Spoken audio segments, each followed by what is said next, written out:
Pernahkah kalian mengenal seseorang yang terkenal hebat dan sering membanggakan diri di depan orang lain? Namun, kemudian ia langsung tersadarkan, hanya dengan sesuatu yang sangat sepele? Cerita ini tentang Reza, seorang profesor muda yang sempat begitu percaya diri dan besar kepala dengan tulisannya yang selalu viral. Jika Anda menyukai cerita-cerita menarik, jangan ragu untuk mendukung channel ini. Dengan begitu, kita bisa terus berbagi kisah inspiratif yang penuh pelajaran hidup. Reza tumbuh dalam keluarga yang serba cukup.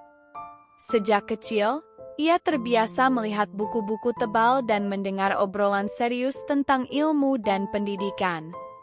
Orang tuanya percaya bahwa kecerdasan adalah warisan terbaik dari mereka, dan Reza tampaknya mewarisi itu dengan baik. Di bangku kuliah, ia sangat menonjol. Prestasinya sangat bagus dan tak pernah berhenti.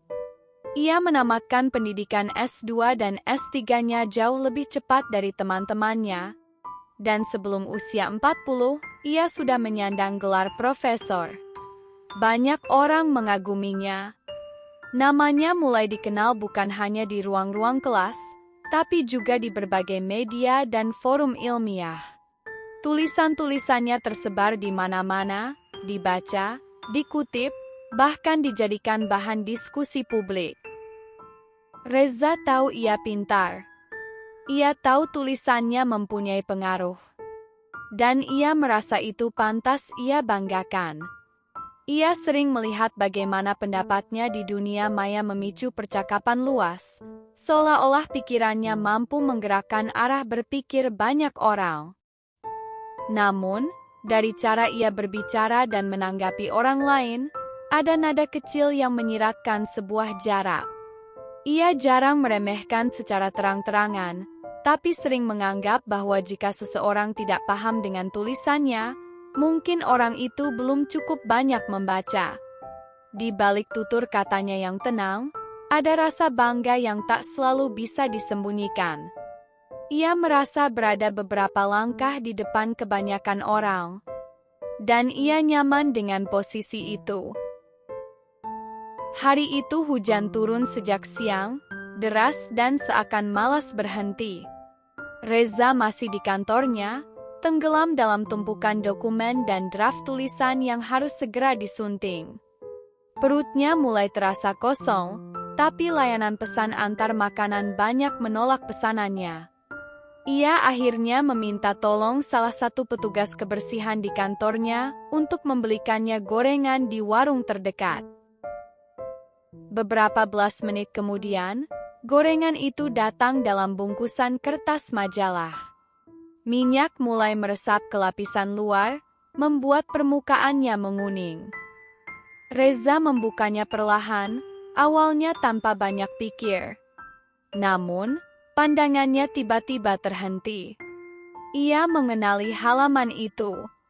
Tulisan itu, lengkap dengan fotonya di pojok kanan atas, yang pernah dimuat di salah satu majalah nasional. Judulnya masih terlihat, meski hurufnya sedikit kabur karena minyak. Itu adalah salah satu artikel yang dulu sangat dibanggakannya. Artikel itu pernah ramai diperbincangkan di media sosial, bahkan sempat dijadikan bahan presentasi oleh seorang tokoh penting. Kini, tulisan yang dulu ia anggap mewakili gagasan besar, hanya menjadi alas untuk menampung bakwan dan tempe goreng. Minyak menodai paragraf-paragraf yang pernah ia susun dengan penuh keyakinan. Dan remahan tepung gorengan mengotori kata-kata yang ia susun sedemikian rupa. Reza terdiam beberapa saat. Tangannya berhenti bergerak. Ia menatap lembaran itu dengan perasaan yang sulit dijelaskan. Ada semacam benturan kecil dalam dirinya, sesuatu yang mengusik, tapi belum sepenuhnya ia pahami. Beberapa menit setelah membungkus gorengan itu dibuka, nuansa ruangan terasa berbeda. Bukan karena suhu atau aroma makanan, tapi karena perasaan Reza yang tiba-tiba berubah. Reza masih duduk di kursinya, tapi pikirannya tak lagi fokus pada kerjaan. Matanya terus menatap lembaran kertas bekas yang sekarang mulai lecek dan penuh minyak. Di benaknya, muncul pertanyaan yang tak biasa. Apa sebenarnya arti dari tulisan-tulisan yang sering membuatnya jumawa? Ia mulai mengingat betapa keras usahanya saat menulis artikel itu. Ia merangkainya dengan penuh ketelitian, menimbang setiap kata, memastikan bahwa ide yang disampaikan benar-benar menunjukkan kapasitas intelektualnya. Artikel itu bukan sekadar opini pribadinya, ia adalah kebanggaannya, pencapaian yang ia anggap layak dipamerkan. Namun hari ini, artikel itu justru tampil dalam bentuk yang paling sederhana sekaligus paling merendahkan. Ia hanya menjadi lapisan pelindung makanan berminyak. Tidak ada satupun kalimat yang dianggap penting oleh orang yang membungkusnya. Dalam diam, Reza mulai merasa bahwa selama ini, ia terlalu sibuk mengejar pengakuan dari dunia yang sempit. Ia membangun menara tinggi dari kata-kata, tapi lupa menengok ke bawah, tempat di mana kehidupan berjalan tanpa butuh banyak pengakuan dari gelar, media, atau status viral. Kesadaran itu tak datang dalam bentuk tamparan keras. Ia datang pelan, seperti embun yang menempel diam-diam di kaca jendela. Tapi efeknya nyata. Untuk pertama kalinya, Reza merasa bahwa apa yang dulu ia anggap penting, bisa jadi tak lebih dari selembar kertas pembungkus gorengan. Keesokan harinya, Reza datang lebih pagi dari biasanya. Langit masih mendung sisa hujan semalam. Ada sesuatu yang membuatnya gelisah sejak kemarin, dan ia tahu, ia tak bisa mengabaikannya. Ia berjalan kaki ke warung kecil di ujung jalan kantornya ia bekerja, tempat gorengan itu dibeli. Warung itu sederhana, beratapkan seng, dan dikelilingi aroma minyak jelantah. Di sana, ada seorang ibu parubaya sedang merapikan dagangannya. Reza berdiri sebentar sebelum akhirnya menyapa dan memesan beberapa gorengan. Ia memperhatikan gerakan tangan si ibu saat mengambil kertas bungkus dari tumpukan yang ada di bawah meja. Kertas itu berasal dari majalah bekas yang ditata rapi.